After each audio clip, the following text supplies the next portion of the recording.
Continuando o programa Agora José de hoje, nós temos duas notícias que se relacionam. A primeira é MEC divide a base nacional e adia o currículo do ensino médio, e a segunda fala sobre a necessidade de reorganizar o ensino médio, que é unânime entre os educadores.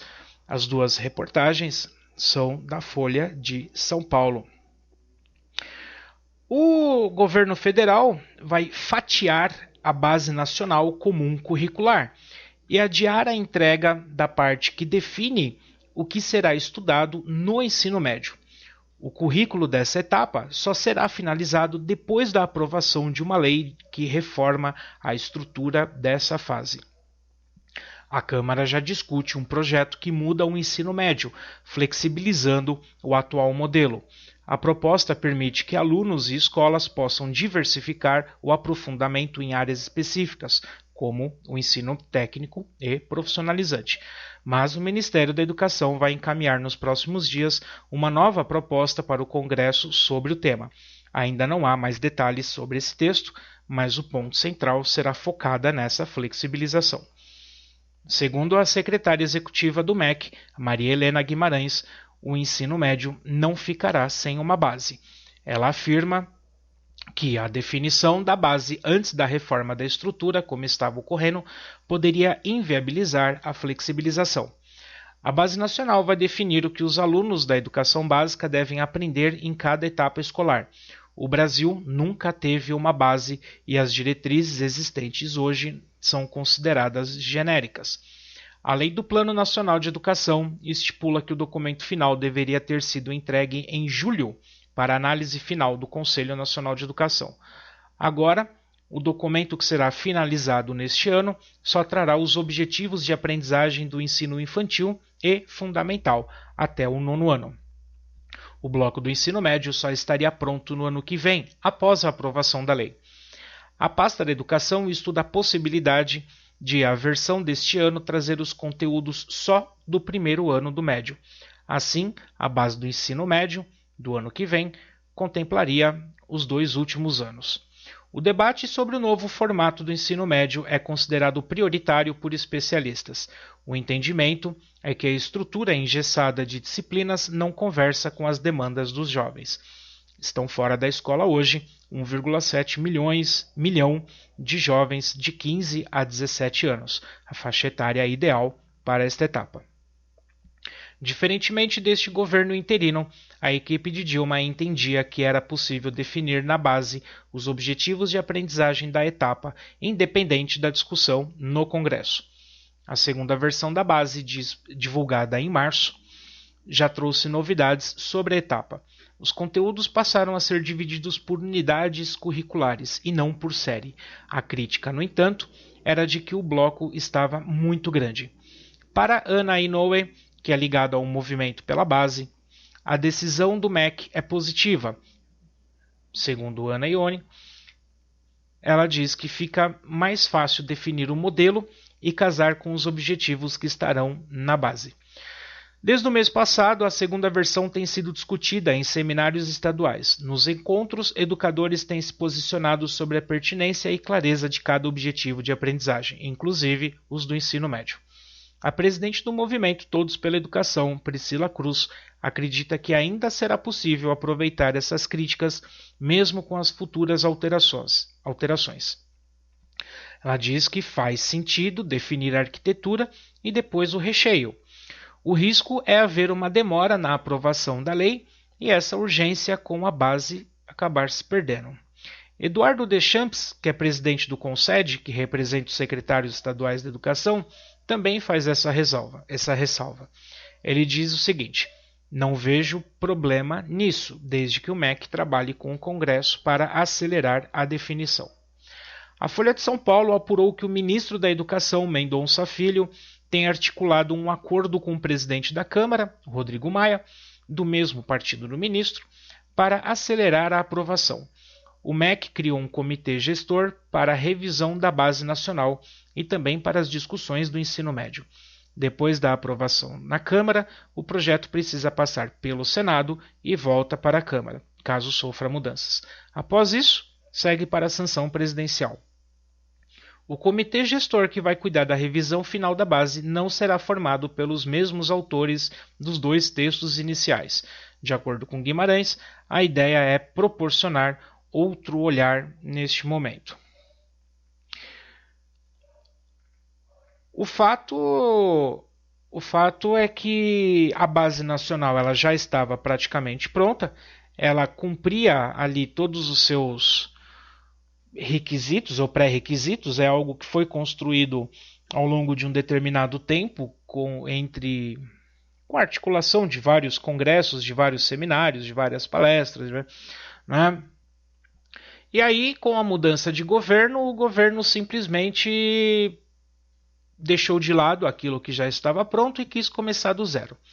Nesse momento, o que entra em discussão, que foi colocado nas últimas discussões, que inclusive existe no nosso canal do YouTube um programa tratando especificamente sobre isso, que é a ascensão do Escola Sem Partido, do Miguel Nassib, né? A ascensão do movimento Escola Sem Partido, que tumultuou então essa preparação da base do ensino médio. Os assessores do MEC que cuidavam dessa matéria, eles foram demitidos, né? Eles foram afastados. E essa comissão está parada até o presente momento, até onde se sabe. E agora nós voltamos a estaca zero. Mudaram as pessoas do MEC, mudou o ministro do MEC, mudou o governo e agora muda tudo. É uma nova cara, uma nova roupagem, a gente não sabe muito bem como é que vai ficar essa determinação dessa nova Base Nacional Comum Curricular.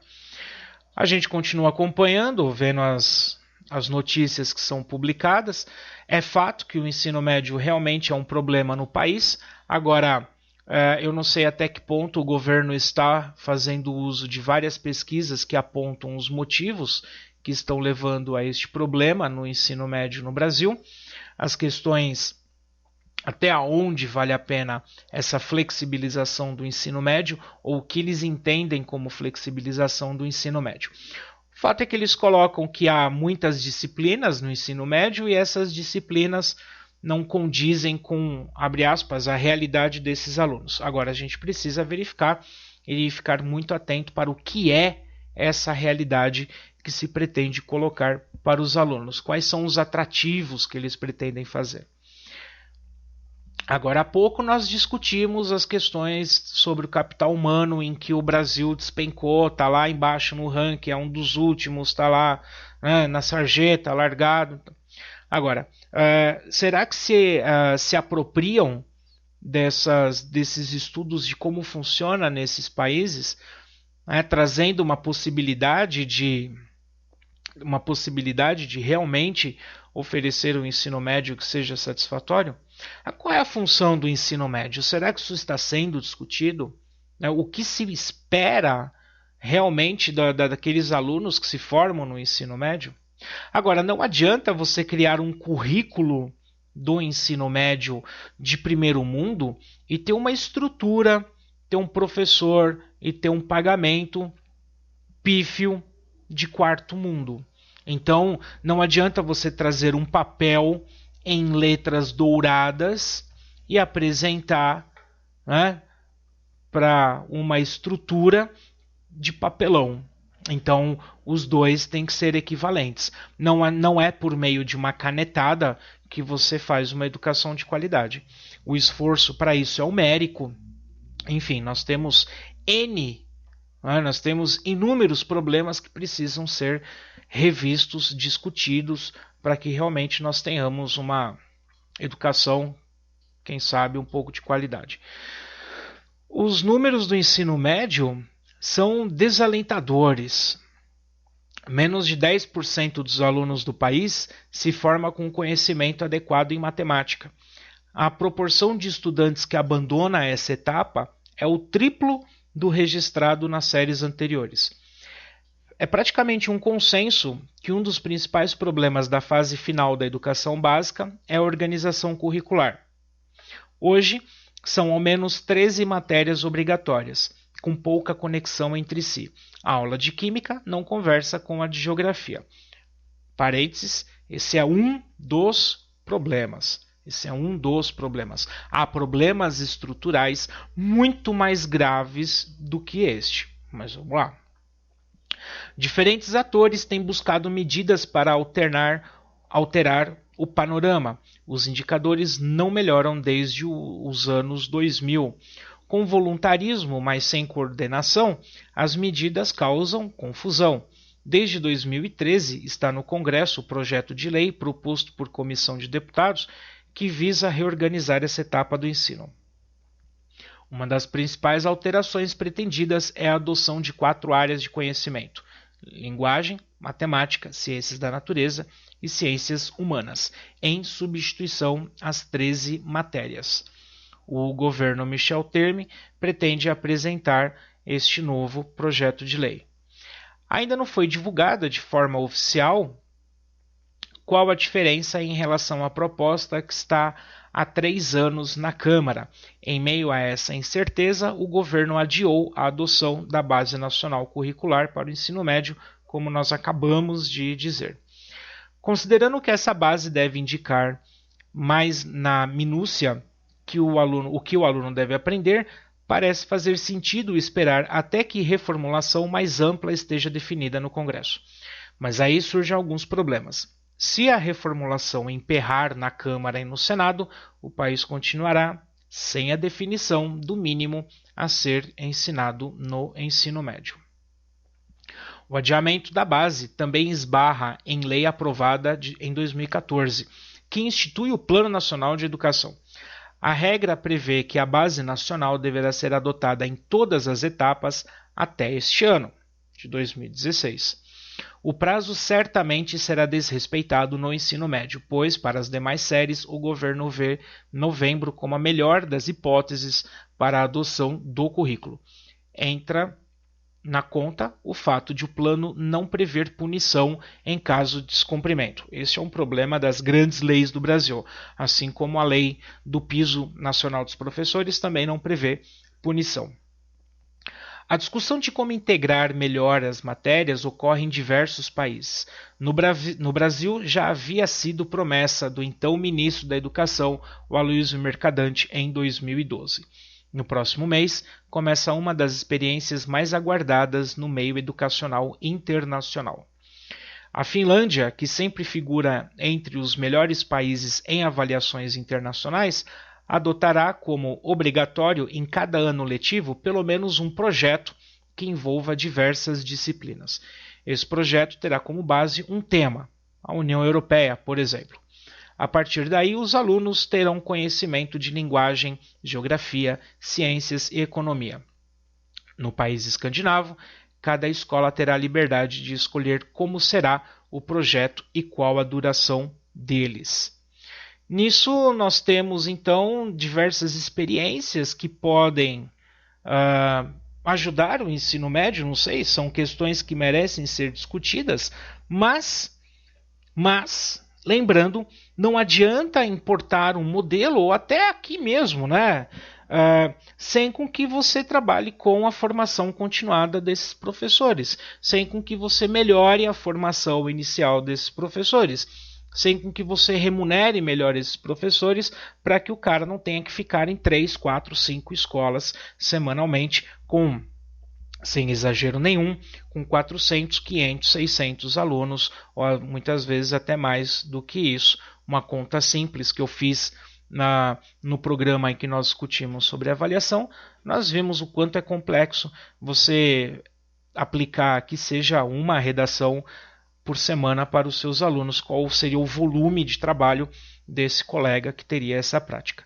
Então, claro, trabalhar por meio de oficinas, trabalhar por meio de projetos, trabalhar por diferentes zonas de interesse e a partir desse eixo temático você ir trabalhando com diferentes conteúdos, diferentes conceitos, diferentes habilidades, estimulando diferentes inteligências, enfim, isso é possível fazer, isso dá para a gente fazer, só que eu preciso de uma estrutura mínima, eu não consigo plenamente, eu não consigo responder de forma satisfatória quando eu tenho nada menos do que 40 alunos, 50 alunos, 60 alunos numa sala de aula. Isso se torna humanamente impossível. Então, realmente, o ensino médio ele é estanque, o jeito que está são 50 minutos de aula, uma sala hiperlotada, sem o mínimo de estrutura, sem uma tomada para ligar o seu datashow, né, o seu notebook, sem um datashow, sem um notebook, né, eu não tenho lousa para poder trabalhar o mínimo, né, o livro didático que muitas vezes não chega na escola, o livro didático que não contempla a quantidade necessária que eu precisaria para desenvolver atividades mínimas em sala de aula. Então, claro, nós temos N problemas para resolver. O currículo pode ser um desses pontos, mas, repito, não é através de uma canetada que a gente vai conseguir plenamente desenvolver aquilo que nós devemos desenvolver nas escolas para que nós tenhamos um mínimo de qualidade. Então, vamos acompanhar para ver o que continua, quais serão os próximos capítulos dessa novela da Base Nacional Comum Curricular. Se você não quer perder nenhuma notícia da educação, nenhum programa E Agora José, você se inscreve no nosso canal, clica na catraca, enviar para mim todas as notificações desse canal e dá o OK. Se você já foi inscrito, clica na catraca e apenas clique em enviar para mim todas as notificações desse canal e clique em salvar. Agora, se você quer constantemente ser atualizado com as principais notícias da educação, acesse facebook.com/prog.eagorajosé e visite a nossa página em que constantemente você será atualizado com as principais notícias da educação. Para isso, você curta a nossa página, clique aqui em curtir e no seu feed de notícias, clique aqui em ver primeiro. Pronto. Assim, as principais notícias da educação vão aparecer na sua linha do tempo e você vai ser sempre atualizado com os vídeos do programa E Agora José. Um forte abraço e vamos juntos discutir a educação.